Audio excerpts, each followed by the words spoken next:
పెన్షనర్ల సమస్యల పరిష్కారానికి శక్తివంచన లేకుండా కృషి చేస్తున్నట్లు ఆంధ్రప్రదేశ్ ప్రభుత్వ ఉద్యోగుల సంఘం జేఏసీ రాష్ట్ర కన్వీనర్ బొప్పరాజు వెంకటేశ్వర్లు అన్నారు.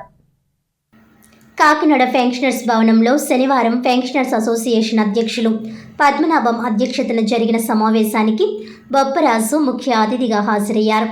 ఈ సందర్భంగా వెంకటేశ్వర్లు మాట్లాడుతూ పెన్షనర్లు ఎదుర్కొనే ప్రతి సమస్యను సాధ్యమైనంత త్వరలో పరిష్కరిస్తున్నట్లు వెల్లడించారు.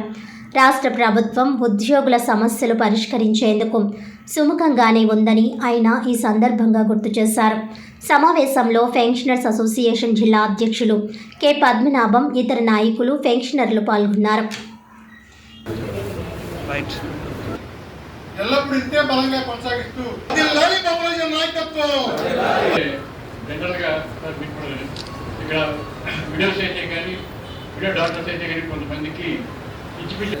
మా సర్వీస్ కూడా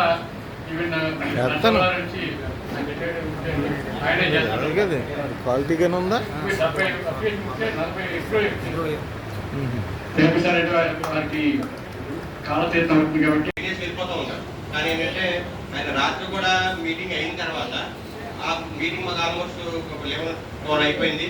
తర్వాత ఏం చెయ్యాలి, ఏం చేయగలం, ఎక్సైజ్ చేసి ఆయన తపన ఆయనలో ఉంది కాబట్టి ఆయన అంత నాయకత్వం నాకు పెద్ద నాయకుడు అయ్యారు. ఆయన వెంటనే నో అక్కడ పెన్షనర్స్ అక్కడ వెయిట్ చూస్తే ఆ టీం అంతా కూడా ఎవరు డ్యూటీ వాళ్ళు కరెక్ట్గా చేసుకుంటూ వెళ్ళిపోయి అంతే కూడా వెళ్ళిపోవడమే. అంత ఆర్గనైజర్గా దేశ ఆఫీస్ నడుస్తుందని కూడా చెప్తాను. ప్రతి అంశాన్ని కూడా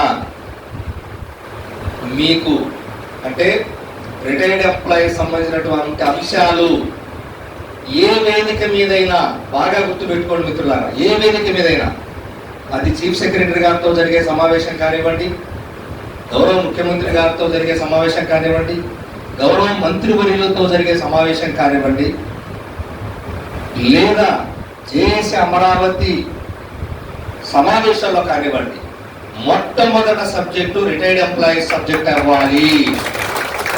ఇది పక్క, ఇంకేం రెండో థాట్ లేదు. ఎవరి గురించి ఆలోచన చేయాల్సిన అవసరంలా. మీరు వేరే సెకండ్ కొద్దిగా ఆలస్యం ఏదైనా చేస్తున్నా సరే మనకు వస్తుందంటే అది వచ్చి తీరుతుంది.